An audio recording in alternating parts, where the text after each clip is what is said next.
Paz y bien, hermanos. Jesús manifiesta su gloria a petición de su madre en las bodas de Caná. Homilía para el domingo segundo del tiempo ordinario en el ciclo C. Hoy escuchamos el Evangelio según San Juan, el Evangelio de las bodas de Caná, el capítulo segundo. A los 3 días había una boda en Caná de Galilea y la madre de Jesús estaba allí. Jesús y sus discípulos estaban también invitados a la boda. Faltó el vino y la madre de Jesús le dice: no tienen vino. Jesús le dice: mujer, ¿qué tengo yo que ver contigo? Todavía no ha llegado mi hora. Su madre dice a los sirvientes: haced lo que él os diga. Había allí colocadas 6 tinajas de piedra para las purificaciones de los judíos, de unos 100 litros cada una. Jesús les dice: llenad las tinajas de agua. Y las llenaron hasta arriba. Entonces les dice: sacad ahora y llevadlo al mayordomo. Ellos se lo llevaron. El mayordomo probó el agua convertida en vino sin saber de dónde venía. Los sirvientes sí lo sabían, pues habían sacado el agua. Y entonces llamó al esposo y le dijo: todo el mundo pone primero el vino bueno, y cuando ya están bebidos el peor. Tú, en cambio, has guardado el vino bueno hasta ahora. Este fue el primero de los signos que Jesús realizó en Caná de Galilea. Así manifestó su gloria y sus discípulos creyeron en él. Palabra del Señor.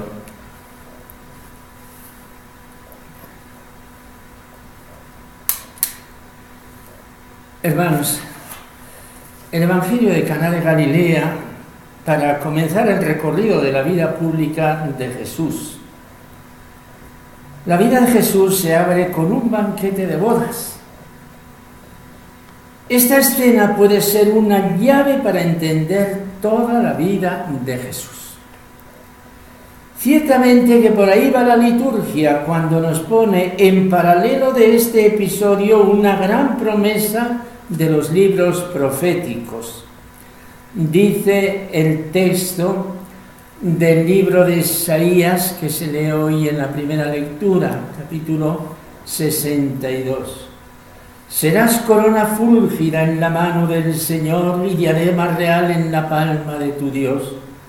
Ya no te llamarán abandonada, ni a tu tierra devastada, a ti te llamarán mi predilecta, y a tu tierra desposada, porque el Señor te prefiere a ti y tu tierra tendrá un esposo. Como un joven se desposa con una doncella, así te desposan tus constructores. Como se regocija el marido con su esposa, se regocija tu Dios contigo. Este parangón de textos que establece la liturgia nos da la clave. La salvación de Dios es una fiesta nupcial. Dios celebra una boda con el hombre, más exactamente, Cristo Jesús es el esposo de la humanidad en esta hora mesiánica. Cristo es el esposo de la Iglesia. Cristo es el esposo de mi corazón. Una boda que es ante todo una experiencia de gozo y de amor. Hermanos, estamos leyendo textos sagrados que son textos divinos, de una hermosura sin ocaso. Y no podemos rebajar su alta significación con unas sencillas aplicaciones moralizadoras a la vida ordinaria. Lo que está diciendo la Divina Escritura es infinitamente más. San Juan Evangelista, el que recostó, el que apoyó su cabeza sobre el pecho de Jesús, nos da el punto central de interpretación de donde podemos partir, cuando al concluir la escena, él mismo comenta para que le escuchemos nosotros: así manifestó su gloria, y sus discípulos creyeron en él. Ya nos había dicho en el prólogo del Evangelio: y el Verbo se hizo carne y habitó entre nosotros, y hemos contemplado su gloria, gloria como del unigénito del Padre, lleno de gracia y de verdad. Lee el Evangelio el que contempla en él la gloria de Jesús. El que no percibe esta gloria, el que no exulta de emoción incontenida al entrar en contacto con el Señor, ese en realidad, aunque derroche erudición en sus explicaciones, no está leyendo el Evangelio que se entregó a la Iglesia. Estos signos han sido escritos para que creáis que Jesús es el Mesías, el Hijo de Dios, y para que creyendo tengáis vida en su nombre. Es la frase final del Evangelio de San Juan que estamos escuchando. Hay variados detalles en la redacción de esta escena que sin duda están cargados de simbolismo. La hora, que parece no haber llegado, pero que en realidad ha llegado desde el momento en que Jesús actúa. La purificación de los judíos, que nos habla de la antigua alianza frente a la nueva alianza, las tinajas de piedra que pueden evocar las tablas de piedra de la ley que Dios dio a Moisés, el vino nuevo y mejor guardado para el final, que es el final de Jesús en la historia, el hoy de Dios para con nosotros.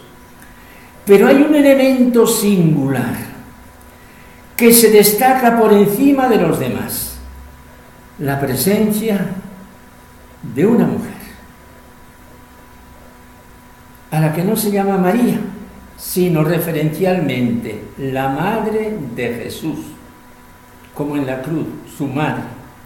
María no tiene nombre propio en el cuarto evangelio, es sencillamente la madre de Jesús, su madre. María, la madre de Jesús, es la que nos ha introducido en la escena, porque es ella la que estaba invitada. Había una boda en Cana de Galilea y la madre de Jesús estaba allí. ¿Qué frase más hermosa para introducir una presencia? La madre de Jesús estaba allí. Quizás la imaginación puede volar y suponer que estaba allí como sirvienta, servidora de la boda.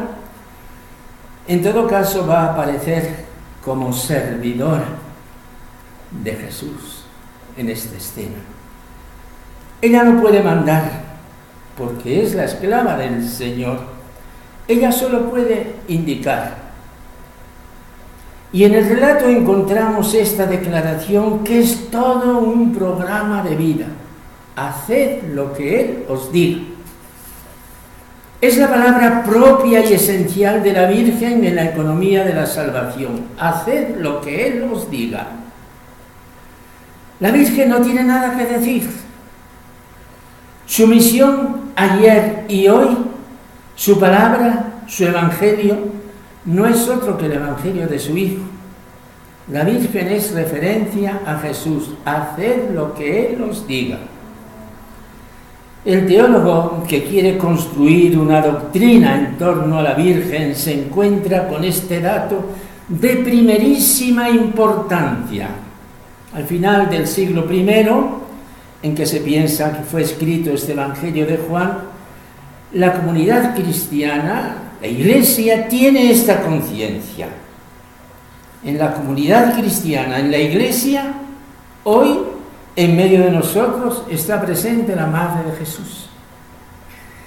Y ella tiene una palabra esencial que decirnos: haced lo que Él os diga. Pero la frase tiene un sentido oculto, evidente. Y ya sé lo que mi hijo va a decir, porque yo le conozco de corazón a corazón. ¿Y qué dijo Jesús? Lo que ya sabía su madre que tenía que decir. Tomad el vino nuevo, el vino de la alianza nueva y eterna. Tomad el vino para celebrar estas bodas de Dios con el mundo amado.